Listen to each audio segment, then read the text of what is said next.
This is Van Dance. You're listening to the Proffitt Report podcast with Doug Proffitt.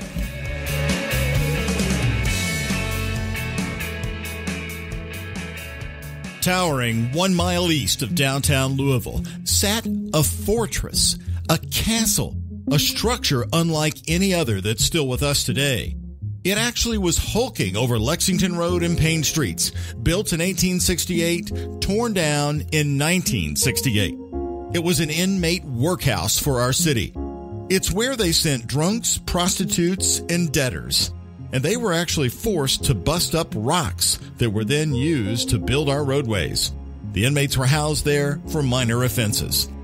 The workhouse sat 12 blocks east of the current downtown convention center. Could the city workhouse be one key to solving another big Louisville mystery? A mysterious structure underground, just a few hundred yards away from it. Well, it's such a mystery, we asked Louisville's most respected historian, Tom Owen, to come along with us to check it out. A full-blown, man-made cavern locked behind a door. I had no idea this city cave has been such an intense focus, a subject of Owen's own investigation for 7 years. Historian Tom Owen is joining me for this edition of the Proffitt Report podcast. What are the acoustics in this place? Little off tune this time, but Tom Owen, what a plus. I mean, a free podcast here, and we get Tom Owen singing. If you heard him in our story, he was singing that very tune because we were in that cavern. There's a reason you sang. Tell me why. What were you looking for? I was interested in checking in that cavernous space, that arched dome roofed space made of stone blocks. I was trying to check the acoustics. What are the acoustics in this place? And if you haven't seen the TV story, go back. You'll hear Tom sing it beautifully. Much better than just now. What did you think about the acoustics? And did it give you any further clue as to what this can be? Because as you say, you're stumped as to what this cavern could be. Well, with the backlighting, that is the lights on the side that have been added by the current owner, the person who cleaned it up, it feels almost like a sacred space. It feels like a grotto space. It feels like... Now, you don't mean religious worshiping? Or... No, I don't mean that at all. Okay. I mean, it just grotto is probably the better word. It just seems to me like a place that I can imagine, not again religious, but I can imagine monks chanting as they walk through it. Let's explain to our listeners if they haven't seen it. We're talking about a space that is on Lexington Road, just past Payne as you're heading into the city. I counted it. It's about 12 blocks east of the downtown convention center. It almost looks like a old Quonset hut in its shape, and it's oval when you walk in, but it's stone cut. We believe it dated back 150 years. Why is it a mystery, Tom? Well, it's a mystery because, Doug, no, wait a minute. Let's say it another way. It's a mystery for this decade, the next decade, and the next decade.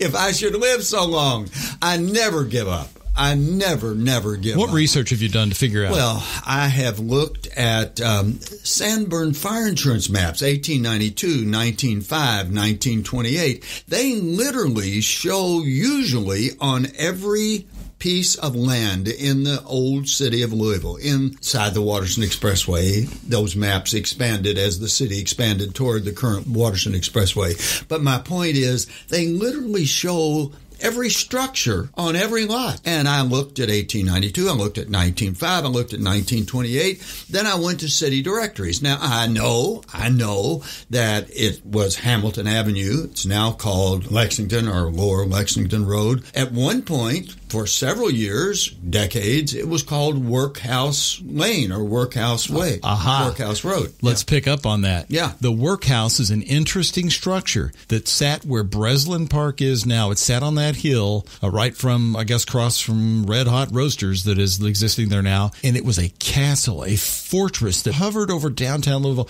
What was the workhouse? Surrounded by a 20-foot wall, 4 turrets, call them guard towers, as it were, a superintendent's residence, cell blocks 2 or 3 stories tall in the interior space, surrounded by the wall. There were basement spaces where incorrigible prisoners were held. There was a hennery. This was the city of Louisville's workhouse. A hennery where they had chickens and laid eggs. That's right. And there was also a farm adjoining, and there was also a quarry adjoining. But my point is, beginning at least by 1878. Now, I did see one thing that said it was in the 1850s, but I think 1878. I know that's when the superintendent's structure was built, and I believe the whole structure was built, moved from downtown. And here's basically what you were ordered to do. If you had been sentenced with a fine by the mayor's court, then you could work off that fine.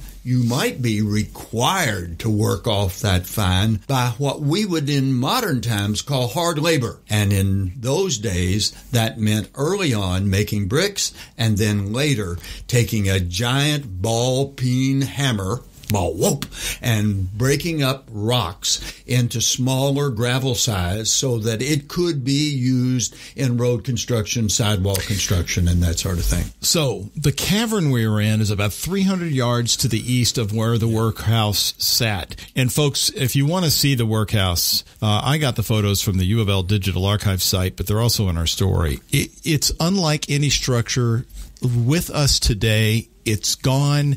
You ought to look at it. Have we pretty much ruled out that the cavern was tied to the workhouse? It was just fetching, because that part of Lexington Road between Payne headed down toward Baxter, that part of, and even further out toward Lexington Road on beyond Grinstead, was called, at a time, Workhouse Road. So it's fetching then to look at this cavernous space that we began this conversation about, to look at that cavernous space and to say, well, now wait a minute, it's so close. It's no more than 2.5 blocks at the most, pretty short blocks, 2.5 blocks, then maybe it had something to do with the workhouse. After all, it was on Workhouse Road. Well, maybe it was used for incorrigibles. Maybe it was used as some kind of lock away prisoners. Ooh, that would have been a bad sell to me. Yeah, I just don't think. The main reason is the government isn't going to spend that much money on prisoners, because I'm telling you, this was a sculpted space is the wrong word, but a carefully constructed space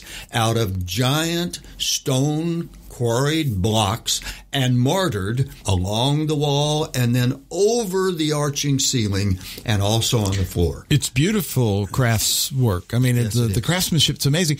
And when we eyeballed it, you right away said, whoever put this in spent a lot of money on it. I think that's an interesting observation. It wasn't cheap. No, it was not cheap. And so I dismissed the work. And there's no evidence. No evidence. You asked me what else I looked at. I mentioned Sanborn maps. I looked at city directories,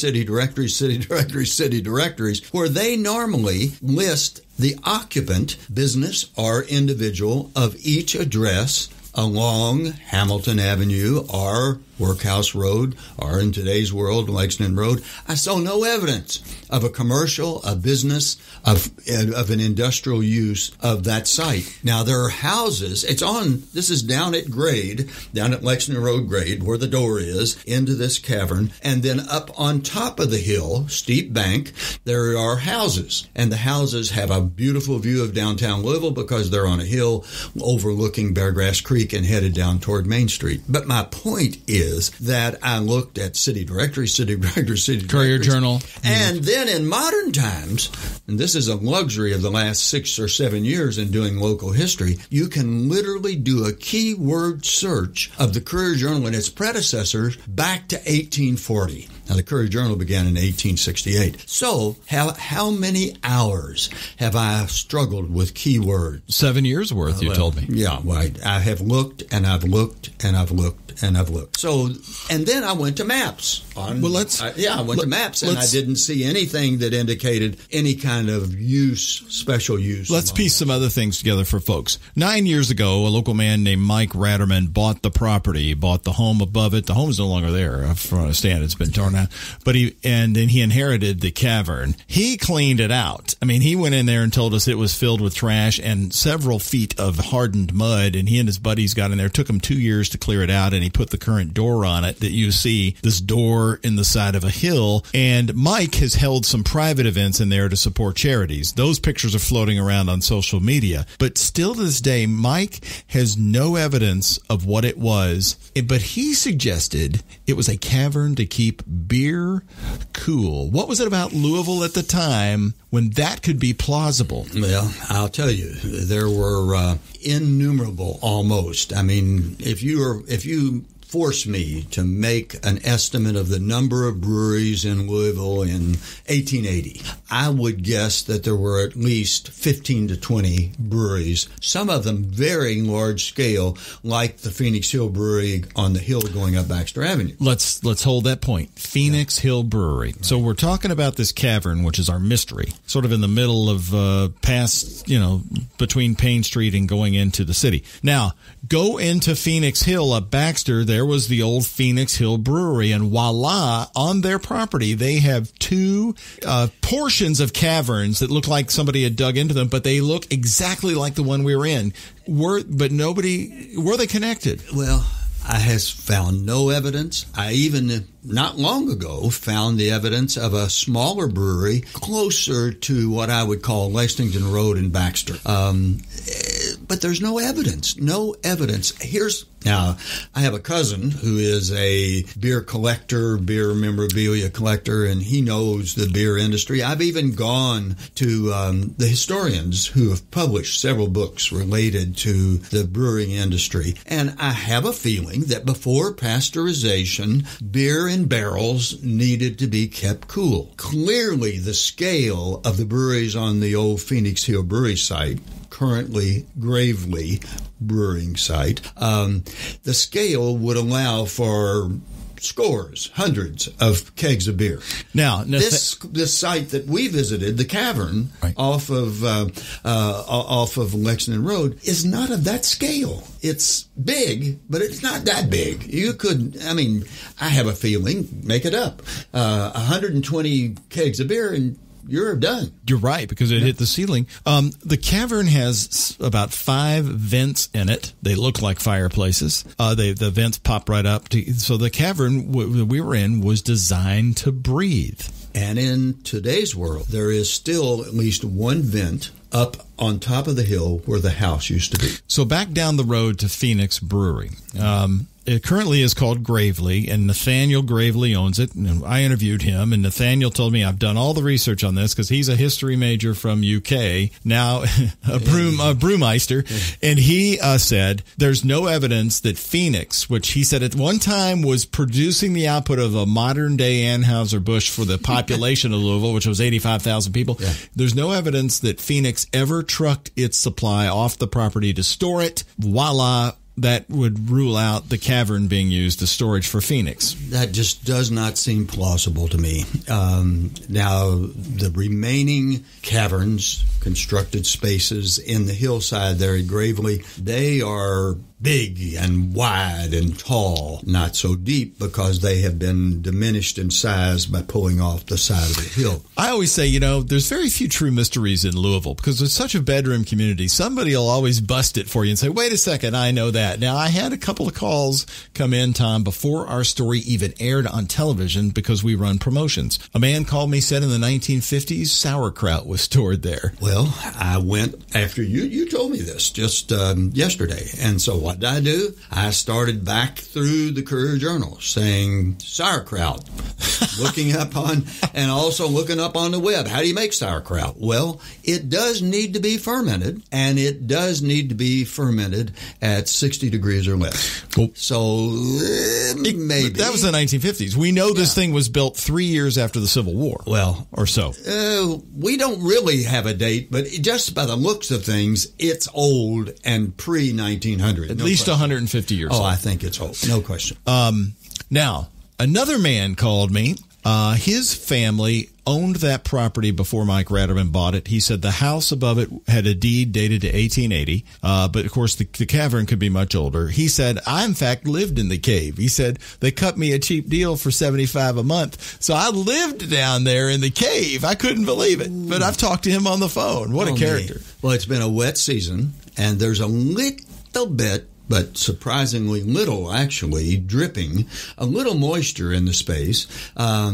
It would be a damp place to live, but it's been a wet season. Now, you've been at U of L since 1975, and you know all the history. Is it rare that you get stumped? Is it rare that we see a true mystery unsolved? Well, it really depends on how you get focused. Once something's in front of you and you can't resolve it, it becomes gnawing on you, especially if you claim to be a local historian and archivist, which I certainly am, and work at the university with local history materials and resources. I'm sure there are a lot of things out there that haven't been thrust in front of me yet.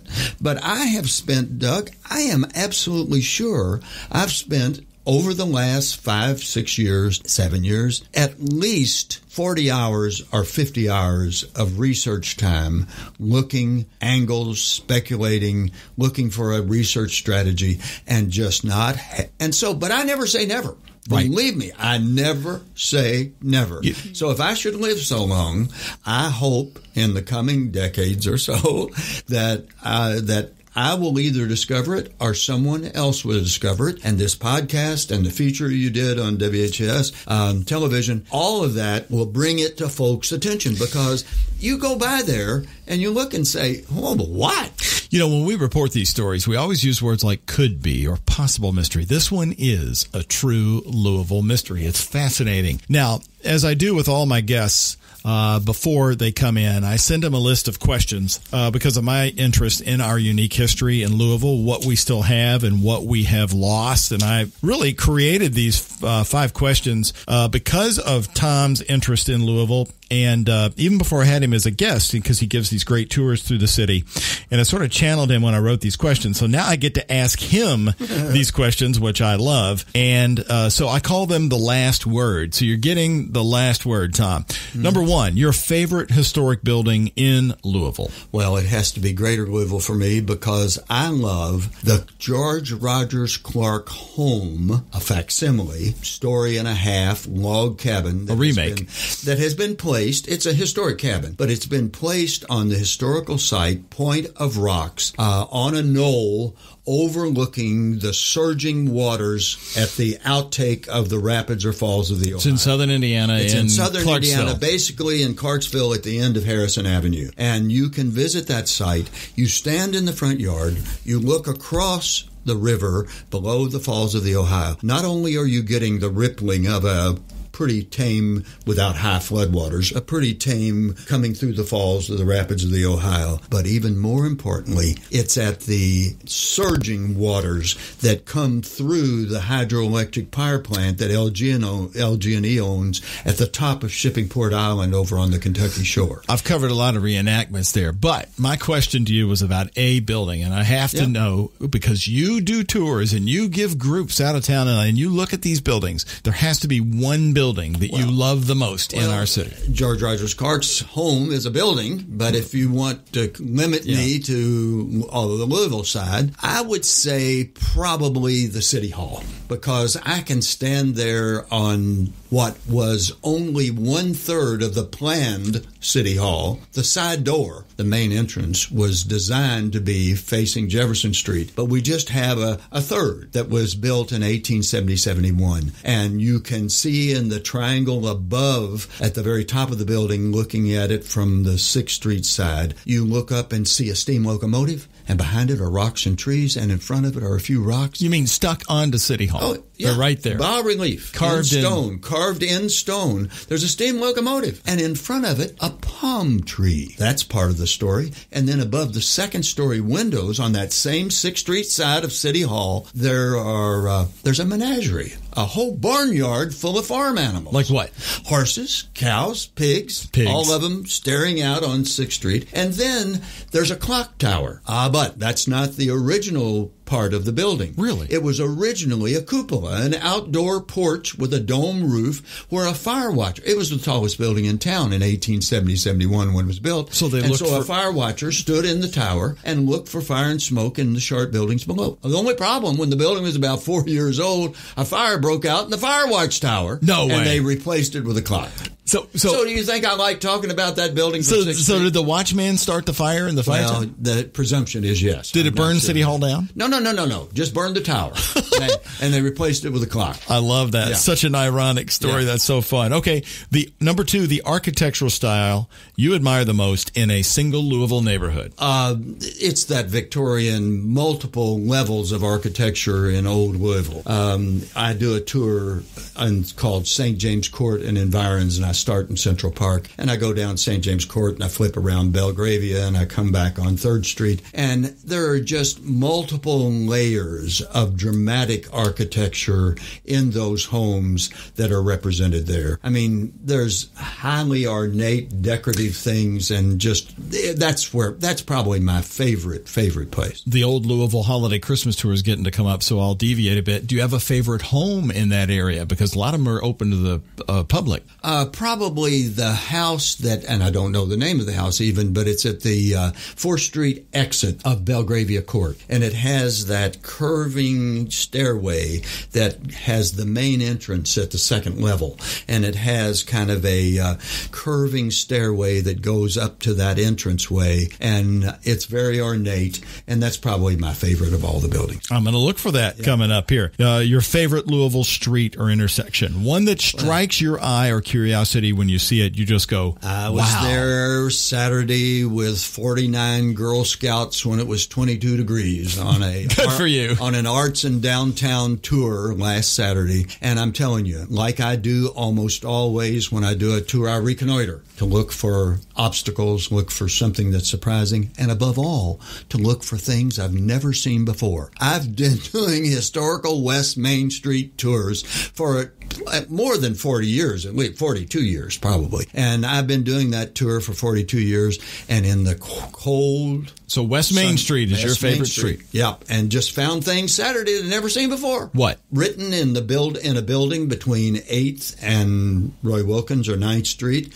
on the north side, the name TAP. T-A-P-P. And if you look at the door plate that's down on street level, it was TAP and somebody Leather Goods Company. And so it has the date the building was built, as I recall, was 1888, and TAP up there. I just never had seen that way, that clearly before.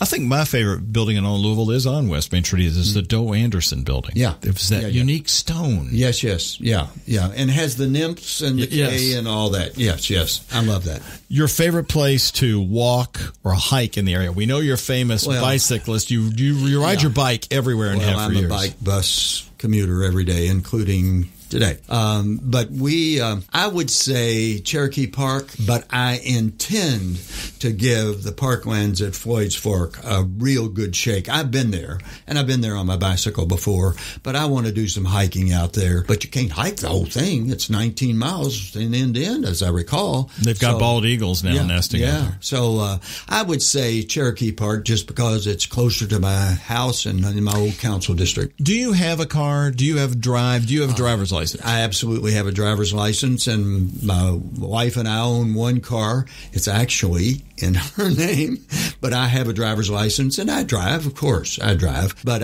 every day, during the week at least, every day during the week, I am a bicycle bus commuter. Today, I've been on 4 buses so far today, and before the night's out, I'll be on a 5th. I'm on my bicycle. You'll hook your bike to the bus. Bicycle to the bus, and then the closer I can get to my house, the better.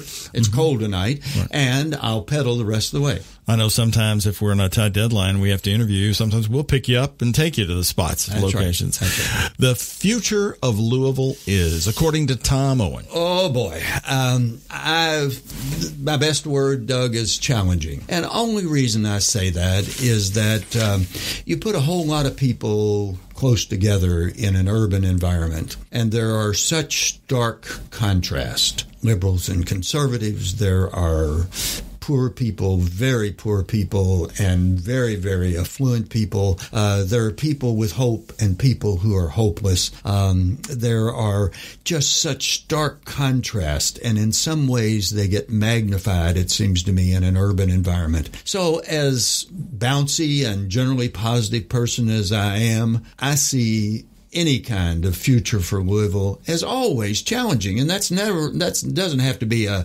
downer. It's a real reality term, and it's challenging. That means we work together to try to respond to the disparities and the differences that are very present and obvious in an urban environment. And I'll add to that, save our history. Well, Tom, how can people reach you? We always love feedback on these podcasts. If they want to tip you off to any possibility. The best way to get a hold of my ear is not to call me, because every day I begin the day 30 minutes, 45 minutes reading emails. And so it's tom.owen, no S at the end, tom.owen at louisvillespelledout.edu. And I'm sure to see it at least Monday through Friday, first thing morning, every morning, and that's pretty early. All right. Thank you so much for coming in. I really appreciate it. This mystery, I could talk to even more about it. And I hope you've enjoyed the Proffitt Report podcast. I invite you to check out the other podcasts we've got posted on our WHAS 11 app as well. If you'd like to send me feedback on this or send me a tip, and I'll track down Tom, my email address is one word, dproffitt, that's Proff, 2 Fs, ITT, 2 Ts, at WHAS11.com. Thank you for listening. And this has been a production of WHAS 11 Media.